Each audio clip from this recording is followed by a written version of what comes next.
Hey guys, welcome back.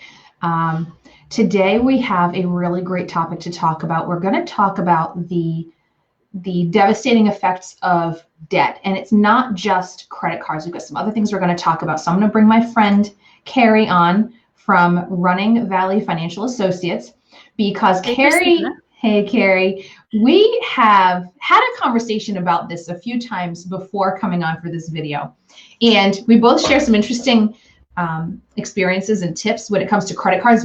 I was just saying that we've got some other topics that we're going to talk about tonight too. And one of them that I absolutely am thrilled to talk about with you tonight because we have very different perspectives on this topic. So let's get started first with the impacts of credit card debt.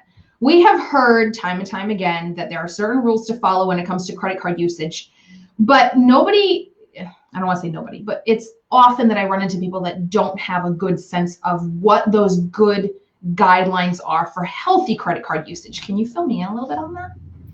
Yeah, absolutely. So credit card debt is a huge issue in the United States. I was doing a little bit of research prior to this, and in Q3 of last year, the United States hit $1 trillion in credit card debt, which is totally insane. Wow. So it's a big issue. And, you look at the interest rates that people are paying on those credit cards, the average is 14%. And that is very high, very high. Mm-hmm. So, me as a financial coach, I look at, that's just money wasted. That's money just going out the door that could be put towards other things. So Anything. it's I'm surprised to hear. I'm surprised to hear that credit card levels have hit that number because we keep seeing headlines that, savings is at all-time highs and people have been paying off debts throughout this pandemic. But the reality is shopping in a lot of cases is just as easy as it once was. So the temptation is still there. Right, exactly. We're all working from home and have, Amazon on our phones, and it's just really too easy to hit that button. But yeah, getting back to kind of like some of the rules. So from a credit score standpoint, you want to keep your credit to like a 30% ratio. So your available credit to like what you actually have that you're purchasing as your balance, keep it at about 30% because then that's going to keep your credit score at a decent level. If you get too much, if you're towards maxing out your credit limit, it's going to start to hurt your credit score. So that's definitely one thing to keep in mind. You also want to make sure that you're not making late payments as well. Yeah, the late payments, I think that's universally known that nobody wants late payments. There is a tip that I like to give all of my clients because people don't realize how much control they have over their credit cards. So there's two things I like to tell people, and I'm actually letting the cat out of the bag with a blog that's about to go up on my website. But there's two rules I share with everybody. Folks, I want you to know that you can call your credit card company and tell them to lower your credit limit. If you've got a $15,000 credit line and it would keep you up at night if you actually maxed that out and be a real burden to have to pay back, then just call them and lower it. Bring it down to a number that you know you can handle. There's nothing wrong with that. And there are no negative impacts for that either, unless you have a lot of outstanding balances. So if you're a person who's got a high credit limit and you're concerned about dropping it because you don't know the ramifications, have a conversation with one of us. We can help you understand what that will look like. But the other rule that I like to share with everybody is that these credit card companies, and I'll leave the story for my blog because I got into some trouble with a credit card that decided they were going to raise my credit limit for me. And what people don't realize is that you can call and tell your credit card company not to increase your credit limit unless you specifically ask for it.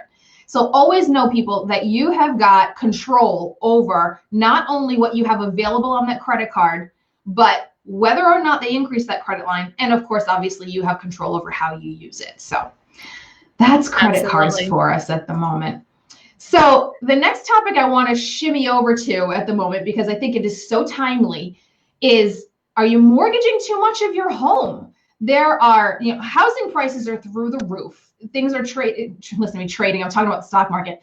Houses are selling at all-time highs right now. Maybe not all time, but it's pretty close to it. And part of that's fueled by low interest rates because now we're able to borrow more, right? But I hear a lot of concern about, well, what if we hit another a real estate crisis and my house ends up underwater. People are refinancing and taking cash out. So tell me what comes to mind when we talk about, are we mortgaging too much of our homes? Yeah, I think, Christina, it's really important to be careful and not take on more than, not bite off more than you can chew, certainly when it comes to a mortgage. And, frankly, when it comes to looking for a house, don't overextend yourself, because you may be able to afford that mortgage payment today, but have you set yourself up for the future? If your financial situation changes, maybe you and your spouse are, both income earners and you're able to make the payment, but can you make it if only one of you is earning income? So it's just to be very careful and to think about the long term and not just think about the short term, certainly, because you don't want to get into a situation where you're underwater. And then if you have to sell, you have a big issue on your hands. That's a good point you just mentioned. If you have to sell, we all sit back in our homes and we say, oh, we can do this. It'll be great. It'll only cost this much over 30 years. We can handle this. But the average amount of time that people spend in a single place is 7 years. Right. So I caution people when you put too long-term of a view on decisions that you're making today, because the likelihood of you actually paying off that single 30-year mortgage is very slim. Even if you stay in the house, you're likely to possibly refinance another time. Who knows? There's so many variables between now and the end of that 30-year term. It's awesome that you mentioned that. Yeah. Okay. Our last topic, which I am so excited about. You're going to laugh at me. I'm so excited to talk about budgets. So I put a blog post out there recently, and I think it was highlighted on my Facebook page recently, how I hate budgets. I hate budgets because I feel like they set people up for failure. They are very rigid. And unless you are a person that is habitually on top of adjusting your plans, then they make you feel like a failure. They have a purpose. So what I'm going to throw over to you, Carrie, I know you've got a very different perspective on budgets and how useful they can be.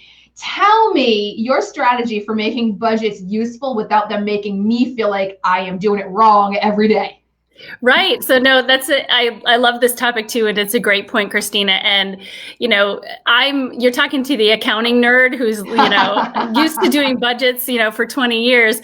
But budgets really do have a purpose. And let me tell you why. It's because it can give you visibility as to where you're at. So the first step that I tell everybody is to get an assessment of what your spending is, and that will help you create your budget. But in order to do that, you want to start writing down, what are you spending on all of your different buckets? And just writing it down or tracking it in some kind of mechanism gives you that awareness, because most people have no idea how much they spend in the different buckets each month. The money just goes, and as long as they have enough, they're good.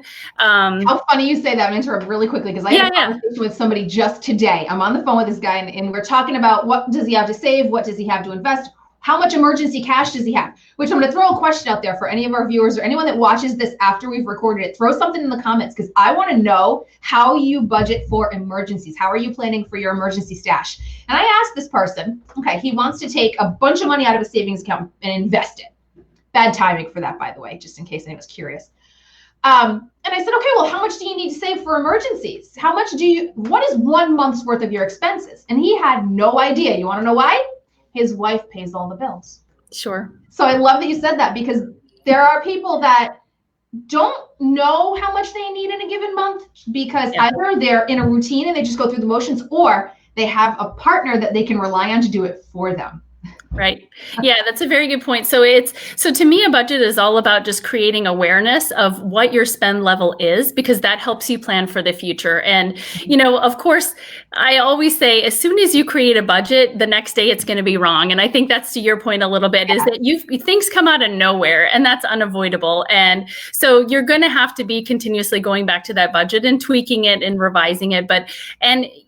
Some people really take it to a T, and they look at, okay, I've got $200 in this bucket, and once I hit that, I'm done and I'm not spending anymore. You can take it to that extreme, but sometimes it's more or less, you can then shift things around, you can just adjust it as needed. So I think it's all a matter of mentality of how strict you want to be with it. And I don't think you have to beat yourself up over the fact that, you overspent in this one category. It's the point of it is not to make you feel bad. It's to actually give your money a purpose. And, I tell people, you work really hard for your money and you want to tell every dollar where it should go. You don't want your money controlling you and then you don't know where it went. So that's what I encourage everybody is to know where it's going so that you can control that and you can control what bucket it's going in.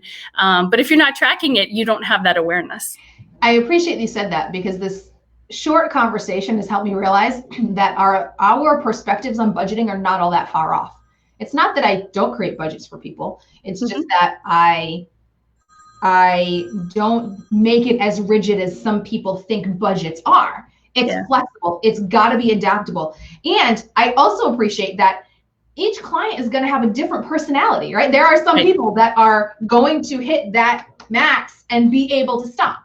And then there are some people that are going to hit that max and say, oh, but I still need this, and need it to be pliable. And that just goes to show you folks that you need to be able to find yourself a financial advisor or a financial coach that is going to match your personality. Because if you are working with a very rigid financial planner or financial coach, and that makes you feel badly, that is not a good relationship for you. They're not going to get you where you need to go. Carrie, that is it for today. Thank you so much for having this conversation with me. I always enjoy chatting with you. Thank you so much for having me. Yes, definitely. Always find Carrie on Facebook at Running Valley Financial Associates. You can find me at menextyear.com. We've got new blog posts going up soon. Always active content on the Facebook page, so check it out. And we'll see you next time.